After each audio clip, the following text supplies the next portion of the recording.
Shakespeare's Sonnets by William Shakespeare. Sonnets 1 to 10. 1. From fairest creatures we desire increase, that thereby beauty's rose might never die, but as the riper should by time decease, his tender heir might bear his memory. But thou, contracted to thine own bright eyes, feed'st thy light's flame with self-substantial fuel, making a famine where abundance lies, thyself thy foe, to thy sweet self too cruel. Thou that art now the world's fresh ornament, and only herald to the gaudy spring, within thine own bud buryest thy content, and tender churl makes waste in niggarding. Pity the world, or else this glutton be, to eat the world's due by the grave and thee. 2.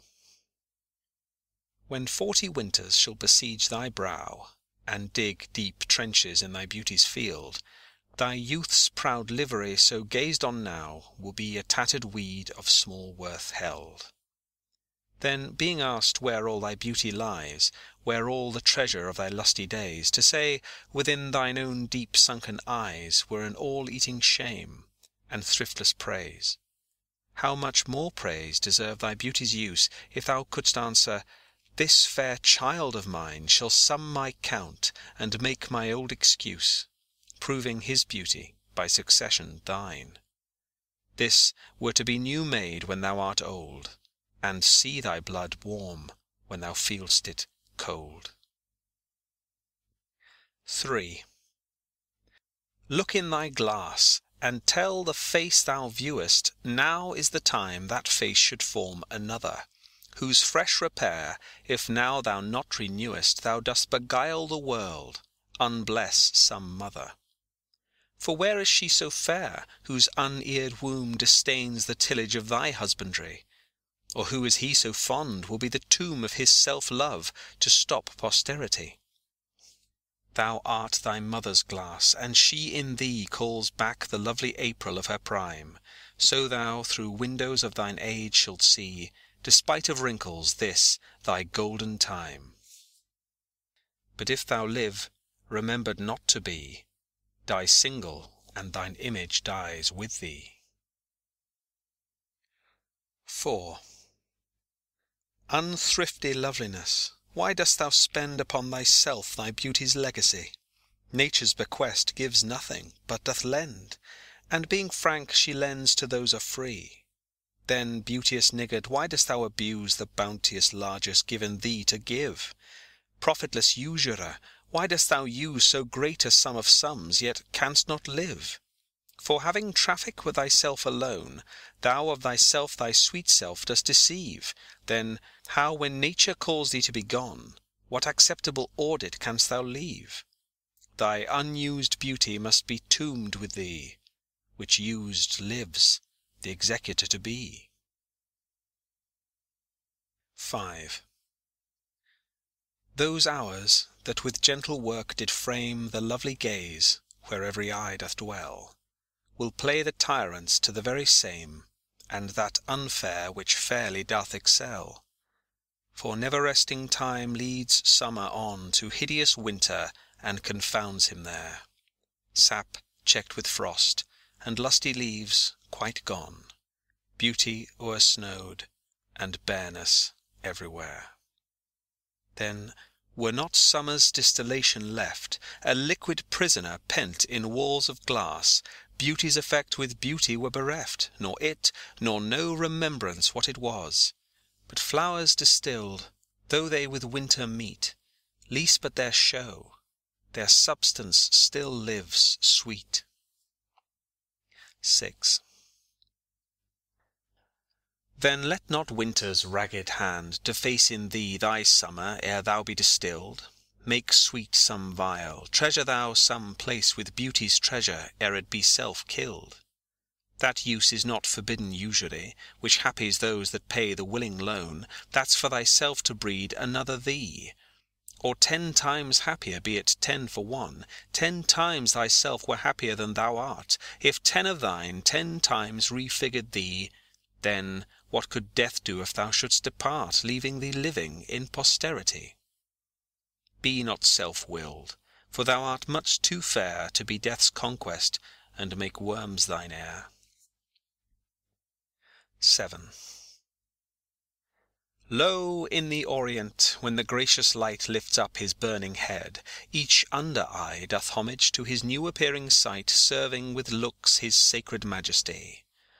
And having climbed the steep up heavenly hill, resembling strong youth in his middle age, yet mortal looks adore his beauty still, attending on his golden pilgrimage. But when from highmost pitch with weary car, like feeble age, he reeleth from the day, the eyes for duteous now converted are from his low tract, and look another way. So thou, thyself outgoing in thy noon, unlooked on diest, unless thou get a son. 8. Music to hear. Why hear'st thou music sadly? Sweets with sweets war not, joy delights in joy. Why lov'st thou that which thou receiv'st not gladly, or else receiv'st with pleasure thine annoy? If the true concord of well-tuned sounds by unions married do offend thine ear, they do but sweetly chide thee who confounds in singleness the parts that thou shouldst bear. Mark how one string, sweet husband to another, strikes each in each by mutual ordering, resembling sire and child and happy mother, who, all in one pleasing note do sing, whose speechless song, being many, seeming one, sings this to thee: thou single wilt prove none. 9. Is it for fear to wet a widow's eye that thou consumest thyself in single life? Ah, if thou issueless shall hap to die, the world will wail thee like a makeless wife. The world will be thy widow, and still weep that thou no form of thee hast left behind, when every private widow well may keep by children's eyes her husband's shape in mind. Look what an unthrift in the world doth spend, shifts but his place, for still the world enjoys it. But beauty's waste hath in the world an end, and kept unused, the user so destroys it. No love towards others in that bosom sits, that on himself such murderous shame commits. 10. For shame, deny that thou bear'st love to any, who for thyself art so unprovident. Grant, if thou wilt, thou art beloved of many, but that thou none lov'st is most evident. For thou art so possessed with murderous hate, that 'gainst thyself thou stick'st not to conspire, seeking that beauteous roof to ruinate, which to repair should be thy chief desire. O change thy thought, that I may change my mind. Shall hate be fairer lodged than gentle love? Be as thy presence is, gracious and kind, or to thyself at least kind-hearted prove. Make thee another self for love of me, that beauty still may live in thine or thee. End of Sonnets 1 to 10. Sonnets 11 to 20. 11. As fast as thou shalt wane, so fast thou growest in one of thine, from that which thou departest. And that fresh blood which youngly thou bestowest, thou mayst call thine when thou from youth convertest. Herein lies wisdom, beauty, and increase. Without this, folly, age, and cold decay. If all were minded so, the times should cease, and 60 years would make the world away. Let those whom nature hath not made for store, harsh, featureless, and rude, barrenly perish. Look whom she best endowed, she gave thee more, which bounteous gift thou shouldst in bounty cherish. She carved thee for her seal, and meant thereby thou shouldst print more, not let that copy die. 12. When I do count the clock that tells the time, and see the brave day sunk in hideous night, when I behold the violet past prime, and sable curls all silvered o'er with white, when lofty trees I see barren of leaves, which erst from heat did canopy the herd, and summer's green all girded up in sheaves, borne on the bier, with white and bristly beard. Then of thy beauty do I question make, that thou among the wastes of time must go, since sweets and beauties do themselves forsake, and die as fast as they see others grow. And nothing 'gainst time's scythe can make defence, save breed to brave him when he takes thee hence. 13. Oh, that you were yourself! But, love, you are no longer yours than you yourself here live. Against this coming end you should prepare, and your sweet semblance to some other give.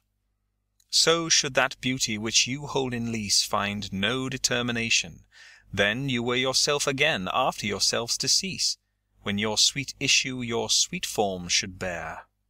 Who lets so fair a house fall to decay, which husbandry in honour might uphold, against the stormy gusts of winter's day, and barren rage of death's eternal cold? Oh, none but unthrifts. Dear my love, you know, you had a father. Let your son say so.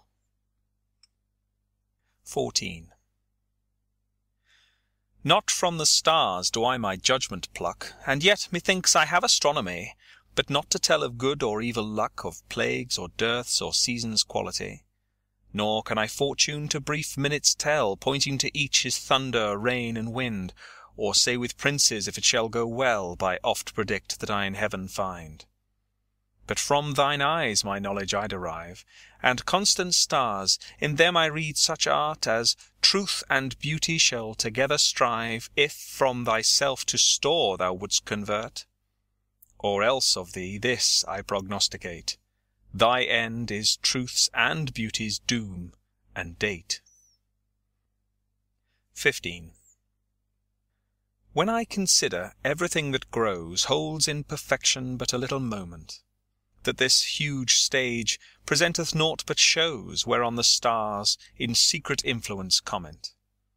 When I perceive that men as plants increase, cheered and checked even by the self-same sky, vaunt in their youthful sap, at height decrease, and wear their brave state out of memory, then the conceit of this inconstant stay sets you most rich in youth before my sight, where wasteful time debateth with decay, to change your day of youth to sullied night, and all in war with time for love of you, as he takes from you, I engraft you new.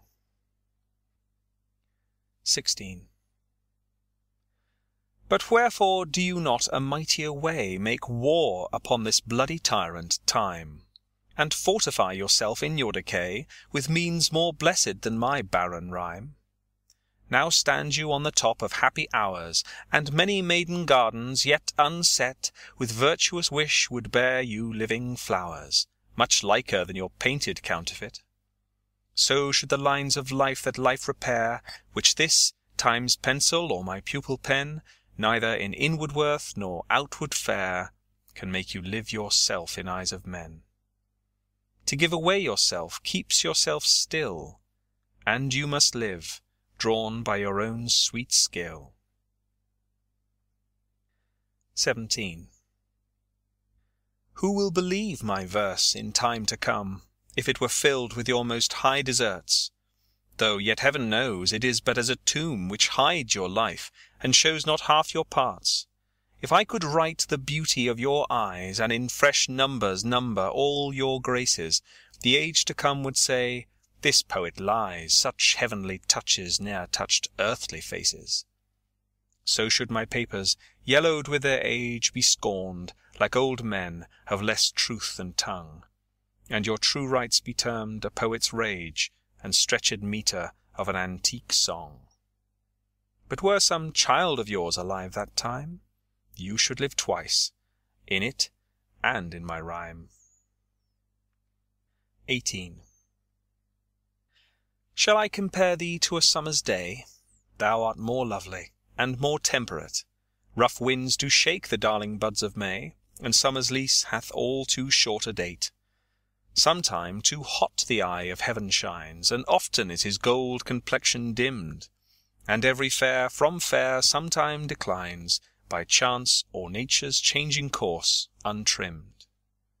But thy eternal summer shall not fade, nor lose possession of that fair thou owest, nor shall death brag thou wanderest in his shade, when in eternal lines to time thou growest. So long as men can breathe, or eyes can see, so long lives this, and this gives life to thee. 19. Devouring time, blunt thou the lion's paws, and make the earth devour her own sweet brood. Pluck the keen teeth from the fierce tiger's jaws, and burn the long-lived phoenix in her blood. Make glad and sorry seasons as thou fleet'st, and do whate'er thou wilt, swift-footed time, to the wide world and all her fading sweets. But I forbid thee one most heinous crime. O carve not with thy hours on my love's fair brow, nor draw no lines there with thine antique pen. Him in thy course untainted do allow, for beauty's pattern to succeeding men. Yet do thy worst, old time, despite thy wrong. My love shall in my verse ever live young. 20. A woman's face, with nature's own hand painted, hast thou, the master mistress of my passion. A woman's gentle heart, but not acquainted with shifting change, as is false woman's fashion. An eye more bright than theirs, less false in rolling, gilding the object whereupon it gazeth. A man in hue all hues in his controlling, which steals men's eyes, and women's souls amazeth.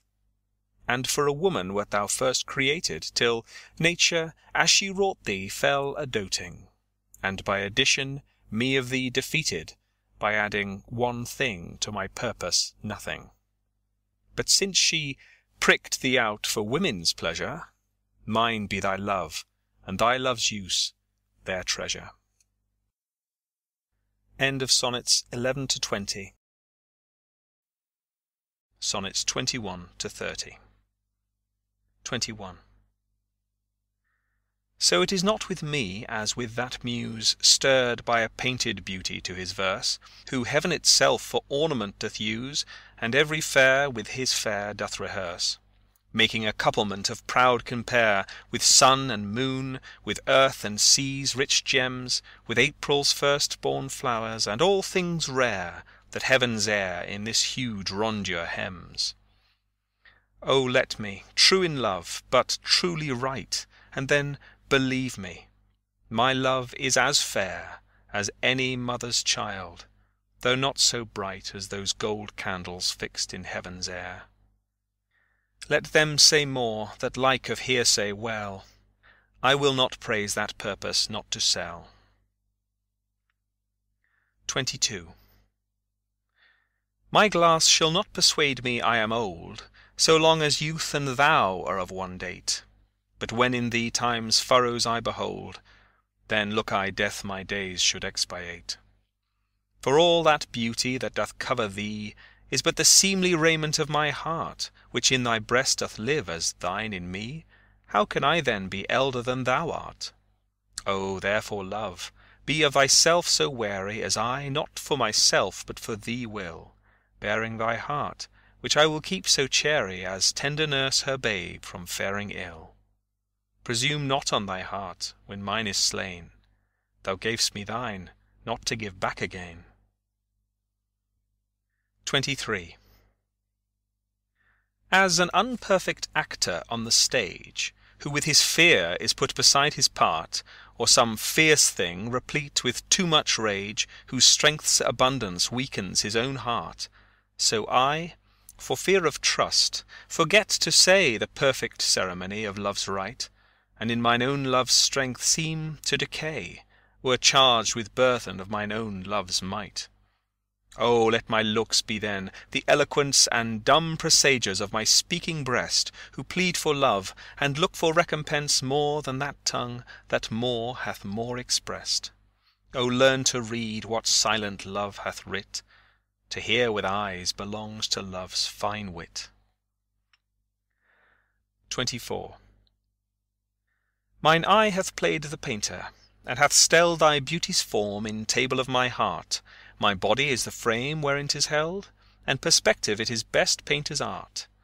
For through the painter must you see his skill, to find where your true image pictured lies, which in my bosom's shop is hanging still, that hath his windows glazed with thine eyes. Now see what good turns eyes for eyes have done. Mine eyes have drawn thy shape, and thine for me are windows to my breast, where through the sun delights to peep, to gaze therein on thee. Yet eyes this cunning want to grace their art, they draw but what they see, know not the heart. 25.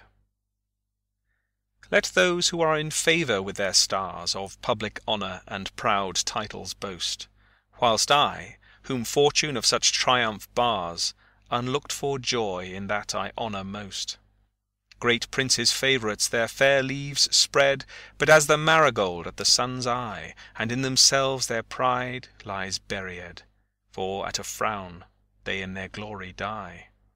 The painful warrior, famoused for fight after 1,000 victories once foiled, is from the book of honour razed quite, and all the rest forgot for which he toiled. Then happy I, that love and am beloved, where I may not remove, nor be removed. 26.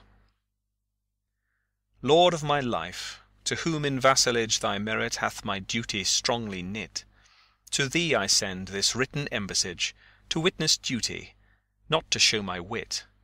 Duty so great, which wit so poor as mine may make seem bare, in wanting words to show it, but that I hope some good conceit of thine, in thy soul's thought all naked will bestow it. Till whatsoever star that guides my moving points on me graciously with fair aspect, and puts apparel on my tattered loving, to show me worthy of thy sweet respect. Then may I dare to boast how I do love thee. Till then not show my head where thou mayst prove me. 27. Weary with toil I haste me to my bed, the dear repose for limbs with travel tired. But then begins a journey in my head, to work my mind where body's work's expired. For then my thoughts, from far where I abide, intend a zealous pilgrimage to thee, and keep my drooping eyelids open wide, looking on darkness which the blind do see. Save that my soul's imaginary sight presents thy shadow to my sightless view, which, like a jewel hung in ghastly night, makes black night beauteous, and her old face new. Lo, thus by day my limbs, by night my mind, for thee and for myself no quiet find. 28. How can I then return in happy plight, that am debarred the benefit of rest, when day's oppression is not eased by night, but day by night and night by day oppressed, and each, though enemies to either's reign, do in consent shake hands to torture me, the one by toil, the other to complain how far I toil, still farther off from thee? I tell the day to please him thou art bright, and dost him grace when clouds do blot the heaven. So flatter I the swart-complexioned night, when sparkling stars twire not thou gilt'st thee even. But day doth daily draw my sorrows longer, and night doth nightly make grief's length seem stronger. 29. When in disgrace with fortune and men's eyes, I all alone beweep my outcast state, and trouble deaf heaven with my bootless cries, and look upon myself, and curse my fate, wishing me like to one more rich in hope, featured like him with friends possessed, desiring this man's art and that man's scope, with what I most enjoy, contented least. Yet in these thoughts myself almost despising, haply I think on thee, and then my state, like to the lark at break of day arising, from sullen earth sings hymns at heaven's gate. For thy sweet love remembered such wealth brings, that then I scorn to change my state with kings. 30. When to the sessions of sweet silent thought I summon up remembrance of things past, I sigh the lack of many a thing I sought, and with old woes new wail my dear time's waste. Then can I drown an eye, unused to flow, for precious friends hid in death's stateless night, and weep afresh love's long since cancelled woe, and moan the expense of many a vanished sight. Then can I grieve at grievances forgone, and heavily from woe to woe tell o'er the sad account of fore bemoaned moan, which I new pay as if not paid before. But if the while I think on thee, dear friend, all losses are restored, and sorrows end. End of Sonnets 21 to 30. Sonnets 31 to 40. 31. Thy bosom is endeared with all hearts, which I, by lacking, have supposed dead, and there reigns love, and all love's loving parts, and all those friends, which I thought buried. How many a holy and obsequious tear hath dear religious love stolen from mine eye, as interest of the dead, which now appear but things removed that hidden in thee lie. Thou art the grave where buried love doth live, hung with the trophies of my lovers gone, who all their parts of me to thee did give. That due of many now is thine alone. Their images I loved, I view in thee, and thou, all they, hast all the all of me. 32. If thou survive my well-contented day, when that churl death my bones with dust shall cover, and shalt by fortune once more resurvey these poor rude lines of thy deceased lover, compare them with the bettering of the time, and though they be outstripped by every pen, reserve them for my love, not for their rhyme, exceeded by the height of happier men.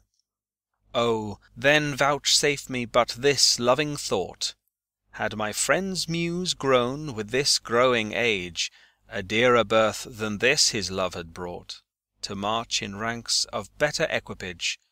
But since he died, and poets better prove, theirs for their style I'll read, his for his love.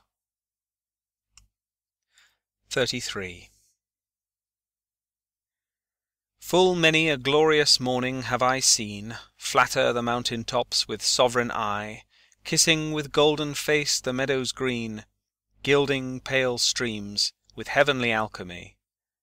Anon permit the basest clouds to ride with ugly rack on his celestial face, and from the forlorn world his visage hide, stealing unseen to west with this disgrace: even so my sun one early morn did shine, with all triumphant splendour on my brow.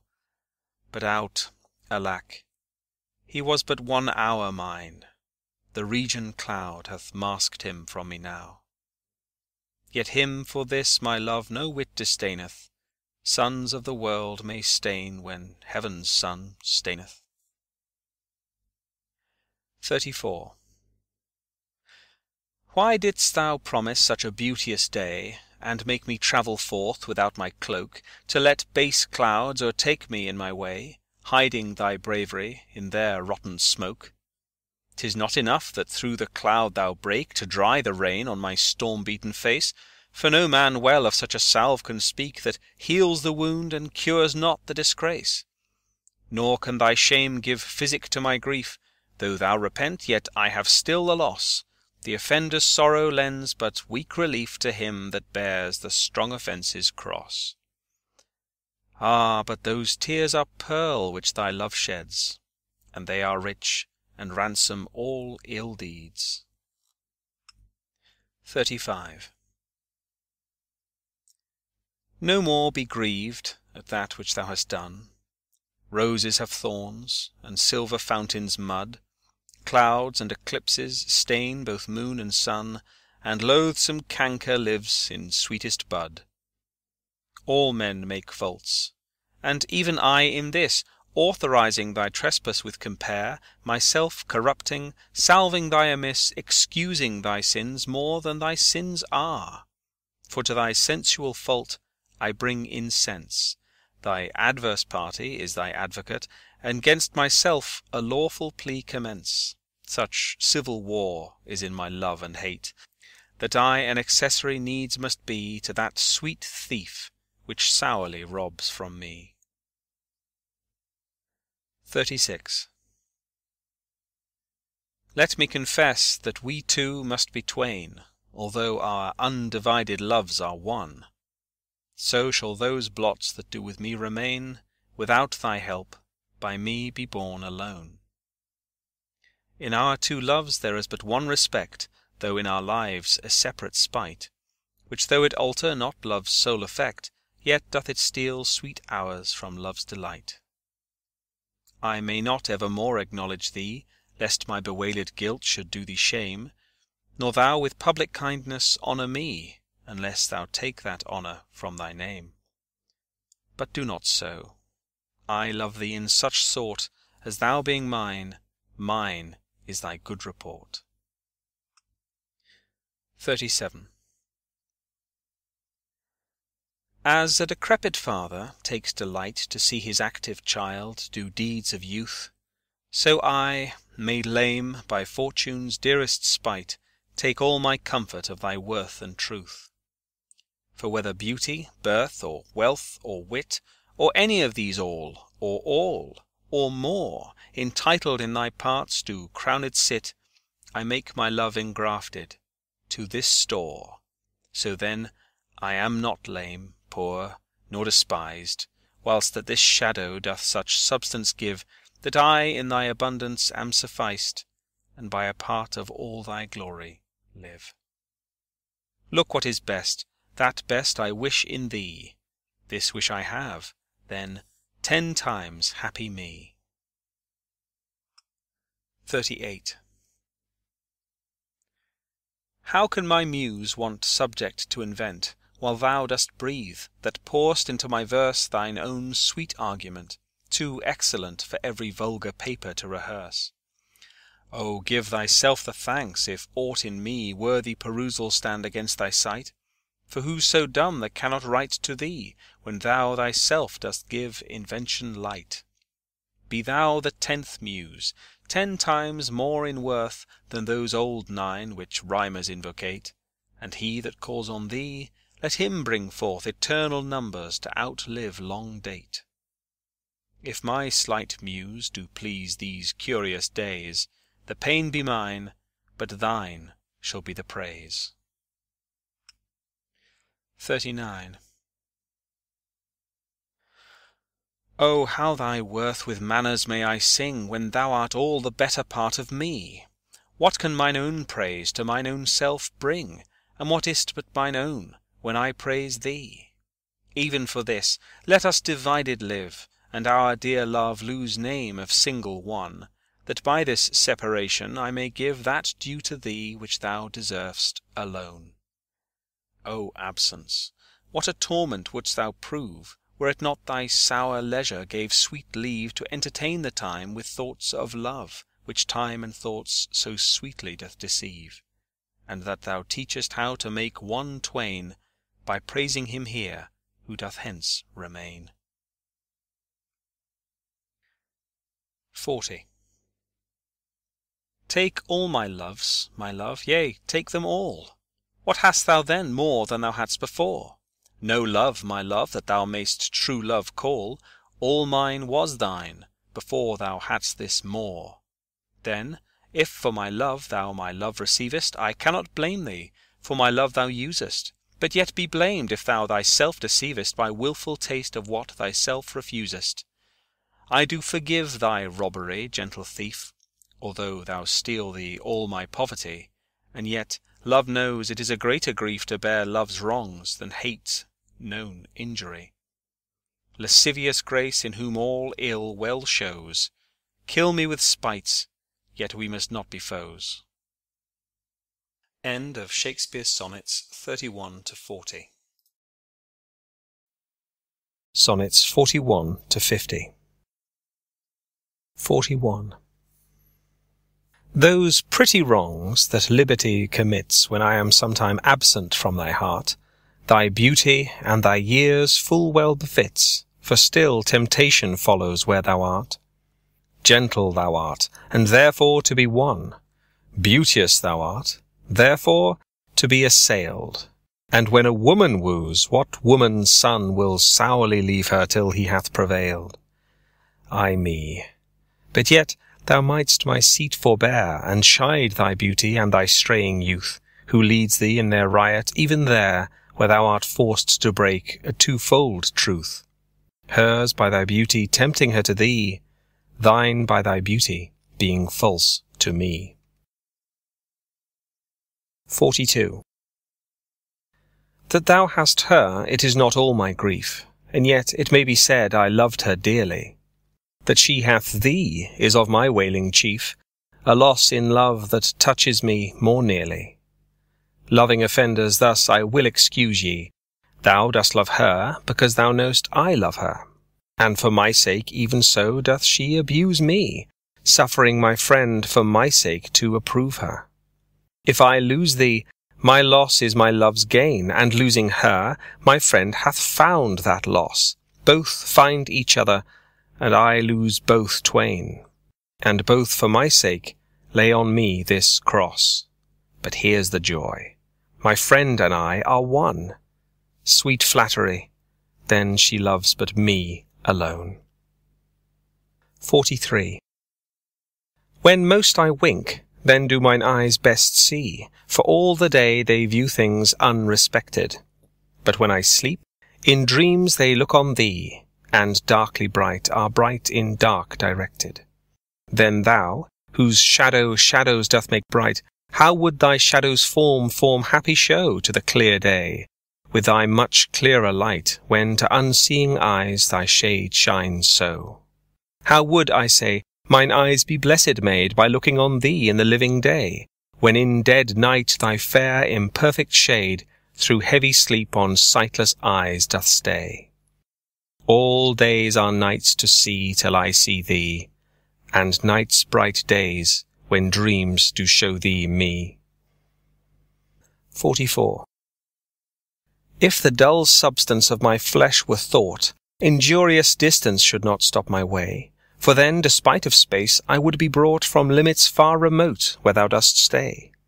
No matter then, although my foot did stand upon the farthest earth removed from thee, for nimble thought can jump both sea and land as soon as think the place where he would be. But thought kills me that I am not thought, to leap large lengths of miles when thou art gone, but that so much of earth and water wrought, I must attend time's leisure with my moan, receiving naught by elements so slow, but heavy tears, badges of either's woe. 45. The other two, slight air and purging fire, are both with thee, wherever I abide. The first my thought, the other my desire, these present absent with swift motion slide. For when these quicker elements are gone in tender embassy of love to thee, my life, being made of four, with two alone sinks down to death, oppressed with melancholy. Until life's composition be re-cured by those swift messengers returned from thee, who even but now come back again, assured of thy fair health, recounting it to me. This told, I joy. But then, no longer glad, I send them back again, and straight grow sad. 46. Mine eye and heart are at a mortal war, how to divide the conquest of thy sight. Mine eye, my heart, thy picture's sight would bar, my heart, mine eye, the freedom of that right. My heart doth plead that thou in him doth lie, a closet never pierced with crystal eyes, but the defendant doth that plea deny, and says in him thy fair appearance lies. To side this title is in panelled a quest of thoughts, all tenants to the heart, and by their verdict is determined the clear eye's moiety, and the dear heart's part, as thus. Mine eye's due is thy outward part, and my heart's right thy inward love of heart. 47. Betwixt mine eye and heart a league is took, and each doth good turns now unto the other. when that mine eye is famished for a look, or heart in love with sighs himself doth smother. With my love's picture then my eye doth feast, and to the painted banquet bids my heart. Another time mine eye is my heart's guest, and in his thoughts of love doth share a part. So either by thy picture, or my love, thyself away, art present still with me. For thou not farther than my thoughts can move, and I am still with them, and they with thee. Or if they sleep, thy picture is my sight, awakes my heart, to heart's and eyes' delight. 48. How careful was I when I took my way, each trifle under truest bars to thrust, that to my use it might unused stay from hands of falsehood in sure wards of trust. But thou, to whom my jewels trifles are, most worthy comfort, now my greatest grief, thou best of dearest and mine only care, art left the prey of every vulgar thief. Thee have I not locked up in any chest, save where thou art not, though I feel thou art, within the gentle closure of my breast, from whence at pleasure thou mayst come and part. And even thence thou wilt be stolen, I fear, for truth proves thievish for a prize so dear. 49. Against that time, if ever that time come, when I shall see thee frown on my defects, when as thy love hath cast his utmost sum, called to that audit by advised respects, against that time when thou shalt strangely pass, and scarcely greet me with that sun, thine eye, when love, converted from the thing it was, shall reasons find of settled gravity. Against that time do I ensconce me here, within the knowledge of mine own desert, and this my hand against myself uprear, to guard the lawful reasons on thy part.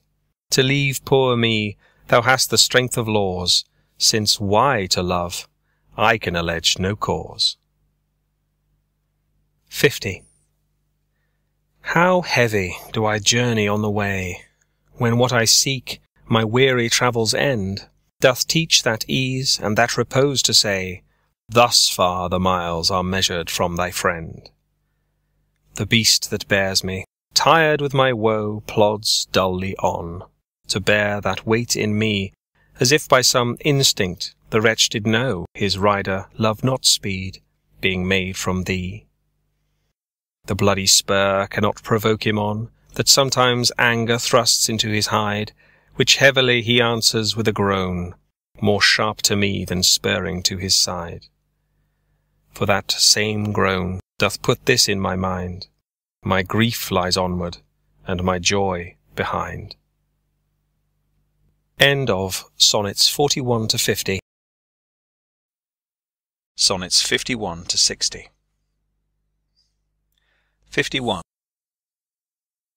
Thus can my love excuse the slow offence of my dull bearer, when from thee I speed. From whence thou art, why should I haste me thence? Till I return, of posting is no need. Oh, what excuse will my poor beast then find, when swift extremity can seem but slow? Then should I spur, though mounted on the wind, in winged speed no motion shall I know. Then can no horse with my desire keep pace, therefore desire, of perfect's love being made, shall neigh no dull flesh in his fiery race, but love for love thus shall excuse my jade. Since from thee going he went wilful slow, towards thee I'll run, and give him leave to go. 52. So am I as the rich, whose blessed key can bring him to his sweet uplocked treasure, the which he will not every hour survey, for blunting the fine point of seldom pleasure. Therefore are feasts so solemn and so rare, since, seldom coming in that long year set, like stones of worth they thinly placed are, or captain jewels in the carcanet. So is the time that keeps you as my chest, or as the wardrobe which the robe doth hide, to make some special instant special blessed, by new unfolding his imprisoned pride. Blessed are those whose worthiness gives scope, being had to triumph, being lacked to hope. 53. What is your substance? Whereof are you made, that millions of strange shadows on you tend? Since every one hath every one shade, and you but one can every shadow lend. Describe Adonis, and the counterfeit is poorly imitated after you. On Helen's cheek all art of beauty set, and you in Grecian tires are painted new. Speak of the spring and foison of the year, the one doth shadow of your beauty show, the other as your bounty doth appear, and you in every blessed shape we know. In all external grace you have some part, but you like none, none you, for constant heart. 54. O how much more doth beauty beauteous seem by that sweet ornament which truth doth give!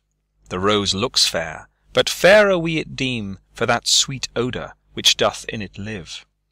The canker blooms have full as deep a dye as the perfumed tincture of the roses, hang on such thorns, and play as wantonly when summer's breath their masked bud discloses. But for their virtue only is their show. They live unwooed and unrespected, fade, die to themselves. Sweet roses do not so. Of their sweet deaths are sweetest odours made. And so of you, beauteous and lovely youth, when that shall fade, by verse distills your truth. 55. Not marble, nor the gilded monuments of princes shall outlive this powerful rhyme, but you shall shine more bright in these contents than unswept stone besmeared with sluttish time.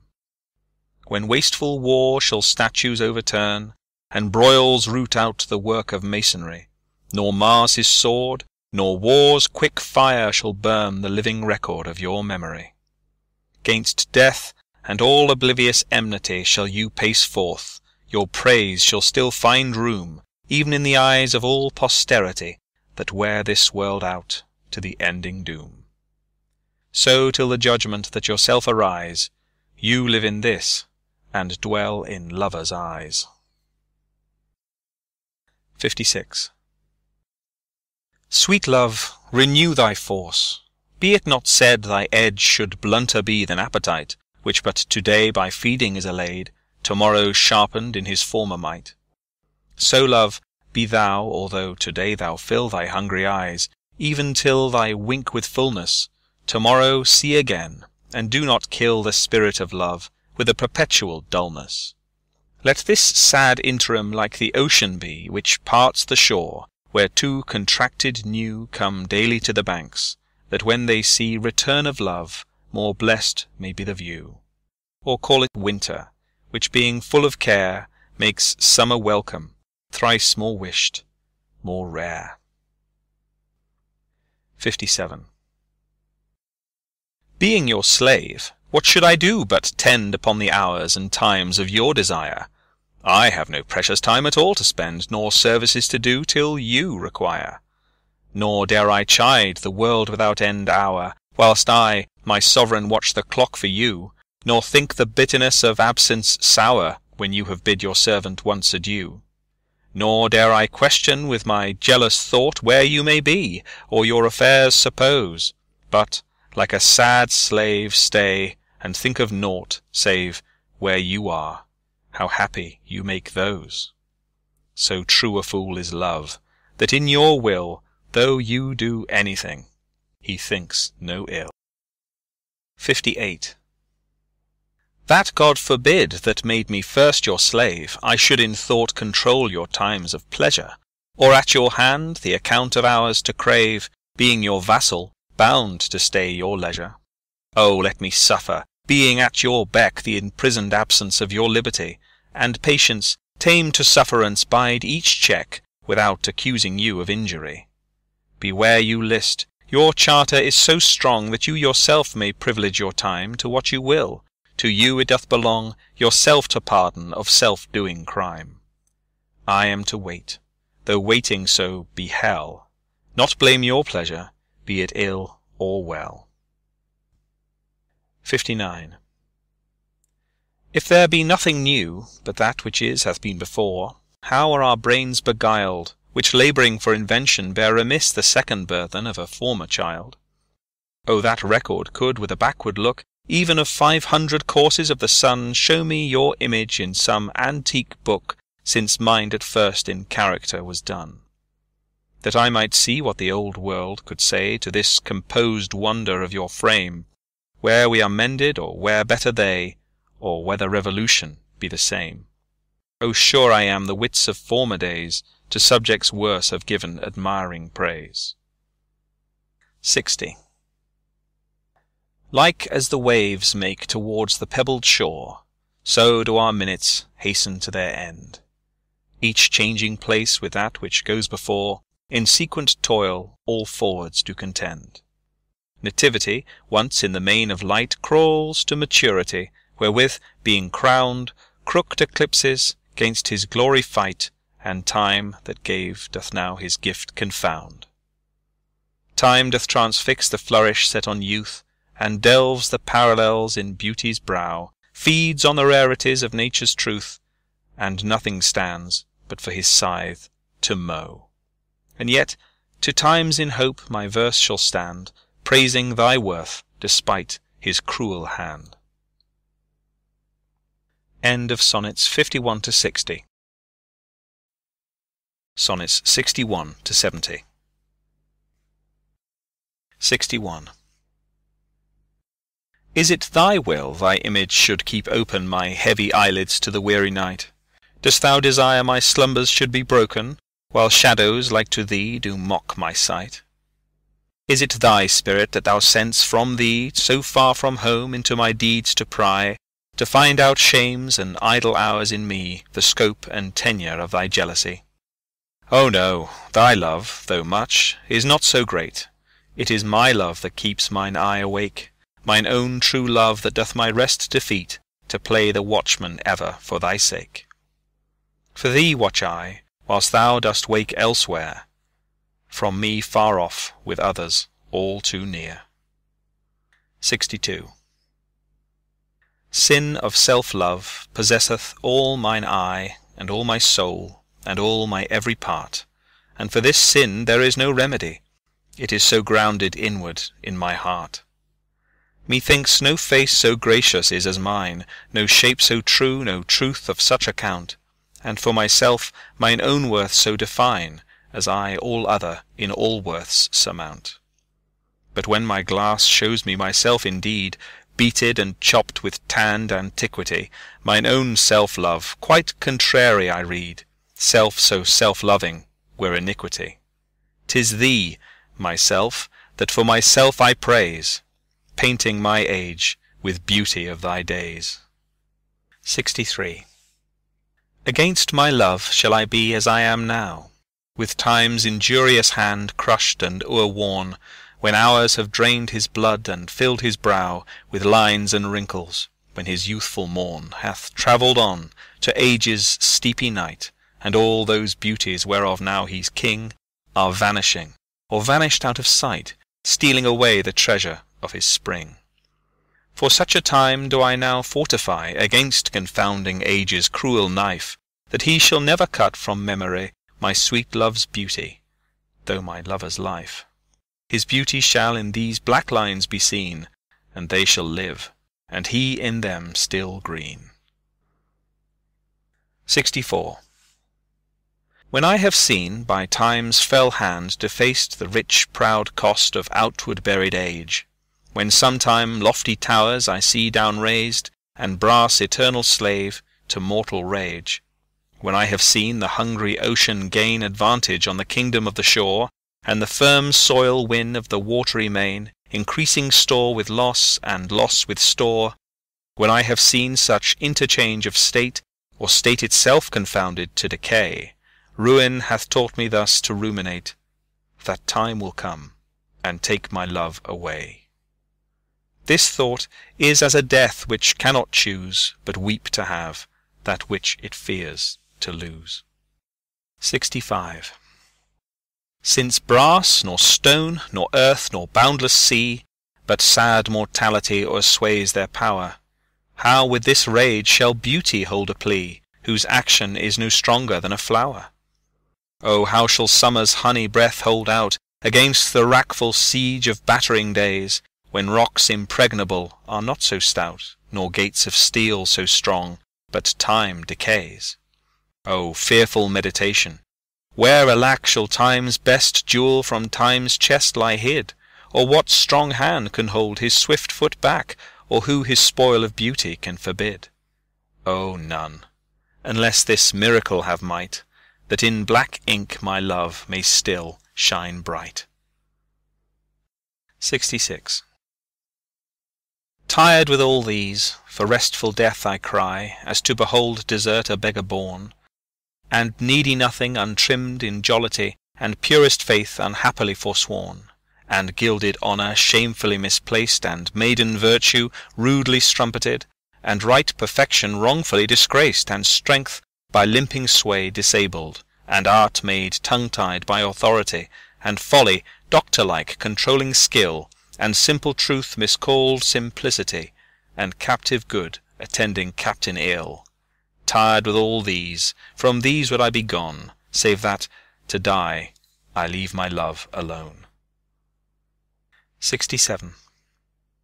Ah, wherefore with infection should he live, and with his presence grace impiety, that sin by him advantage should achieve, and lace itself with his society?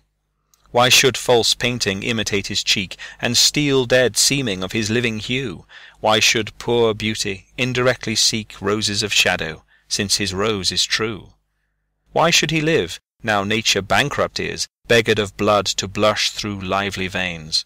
For she hath no exchequer now but his, and proud of many, lives upon his gains. O him she stores, to show what wealth she had in days long since, before these last so bad. 68. Thus is his cheek the map of days outworn, when beauty lived and died as flowers do now, before these bastard signs of fair were born, or durst inhabit on a living brow. Before the golden tresses of the dead, the rite of sepulchres were shorn away, to live a second life on second head, ere beauty's dead fleece made another gay.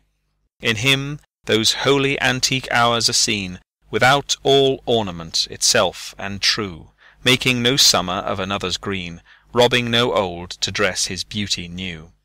And him as for a map doth nature store, to show false art what beauty was of yore. 69. Those parts of thee that the world's eye doth view want nothing that the thought of hearts can mend. All tongues, the voice of souls, give thee that due, uttering bare truth, even so as foes commend. Thy outward thus with outward praise is crowned, but those same tongues that give thee so thine own, in other accents do this praise confound, by seeing farther than the eye hath shown. They look into the beauty of thy mind, and that in guess they measure by thy deeds. Then, churls, their thoughts, although their eyes were kind, to thy fair flower add the rank smell of weeds. But why thy odour matcheth not thy show? The soil is this, that thou dost common grow. 70. That thou art blamed shall not be thy defect, for slander's mark was ever yet the fair. The ornament of beauty is suspect, a crow that flies in heaven's sweetest air. So thou be good. Slander doth but approve thy worth, the greater being wooed of time. For canker vice the sweetest buds doth love, and thou presentest a pure unstained prime. Thou hast passed by the ambush of young days, either not assailed, or victor being charged. Yet this thy praise cannot be so thy praise, to tie up envy, evermore enlarged. If some suspect of ill masked not thy show, then thou alone kingdoms of hearts shouldst owe. End of Sonnets 61 to 70. Sonnets 71 to 80. 71. No longer mourn for me when I am dead, then you shall hear the surly sullen bell give warning to the world that I am fled from this vile world with vilest worms to dwell. Nay, if you read this line, remember not the hand that writ it, For I love you so, that I in your sweet thoughts would be forgot, if thinking on me then should make you woe. Oh, if, I say, you look upon this verse, when I perhaps compounded am with clay, do not so much as my poor name rehearse, let your love even with my life decay. Lest the wise world should look into your moan, and mock you with me after I am gone. 72. Oh, lest the world should task you to recite what merit lived in me, that you should love after my death, dear love, forget me quite, for you in me can nothing worthy prove. Unless you would devise some virtuous lie, to do more for me than mine own desert, and hang more praise upon deceased I than niggard truth would willingly impart. Oh, lest your true love may seem false in this, that you for love speak well of me untrue, my name be buried where my body is, and live no more to shame, nor me nor you. For I am shamed by that which I bring forth, and so should you, to love things nothing worth. 73. That time of year thou mayst in me behold, when yellow leaves, or none, or few, do hang upon those boughs which shake against the cold, bare ruined choirs, where late the sweet birds sang. In me thou seest the twilight of such day as after sunset fadeth in the west, which by and by black night doth take away, death's second self, that seals up all in rest. In me thou seest the glowing of such fire, that on the ashes of his youth doth lie, as the death-bed, whereon it must expire, consumed with that which it was nourished by. This thou perceivest, which makes thy love more strong, to love that well, which thou must leave ere long. 74. But be contented, when that fell arrest without all bail shall carry me away, my life hath in this line some interest, which for memorial still with thee shall stay. When thou reviewest this, thou dost review the very part was consecrate to thee. The earth can have but earth, which is its due, my spirit is thine, the better part of me. So then thou hast but lost the dregs of life, the prey of worms, my body being dead, the coward conquest of a wretch's knife, too base of thee to be remembered. The worth of that is that which it contains, and that is this, and this with thee remains. 75. So are you to my thoughts as food to life, or as sweet seasoned showers are to the ground, and for the peace of you I hold such strife as twixt a miser and his wealth is found. Now proud as an enjoyer, and anon doubting the filching age will steal his treasure, now counting best to be with you alone, then bettered that the world may see my pleasure. Sometime all full with feasting on your sight, and by clean starved for a look, possessing or pursuing no delight, save what is had or must from you be took. Thus do I pine and surfeit day by day, or gluttoning on all, or all away. 76. Why is my verse so barren of new pride, so far from variation or quick change? Why with the time do I not glance aside to new-found methods, or to compounds strange? Why write I still all one, ever the same, and keep invention in a noted weed, that every word doth always tell my name, showing their birth, and where they did proceed? Oh, no sweet love I always write of you, and you and love are still my argument, so all my best is dressing old words new, spending again what is already spent. For as the sun is daily new and old, so is my love still telling what is told. 77. Thy glass will show thee how thy beauties wear, thy dial how thy precious minutes waste. These vacant leaves thy mind's imprint will bear, and of this book this learning mayst thou taste. The wrinkles which thy glass will truly show of mouthed graves will give thee memory. Thou by thy dial's shady stealth mayst know time's thievish progress to eternity.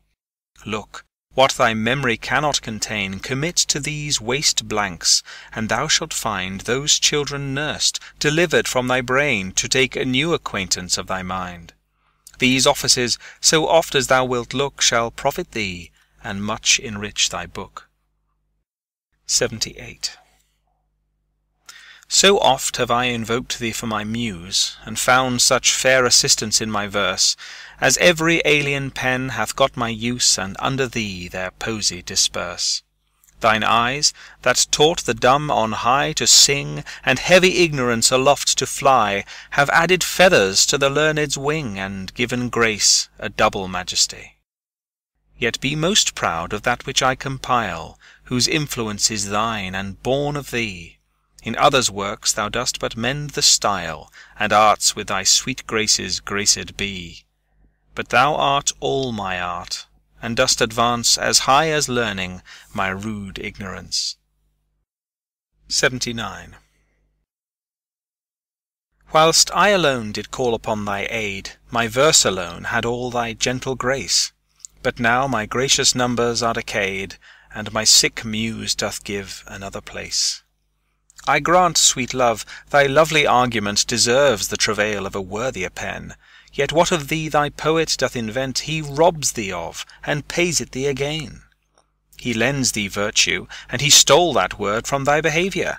Beauty doth he give, and found it in thy cheek. He can afford no praise to thee, but what in thee doth live. Then thank him not for that which he doth say, since what he owes thee thou thyself dost pay. 80.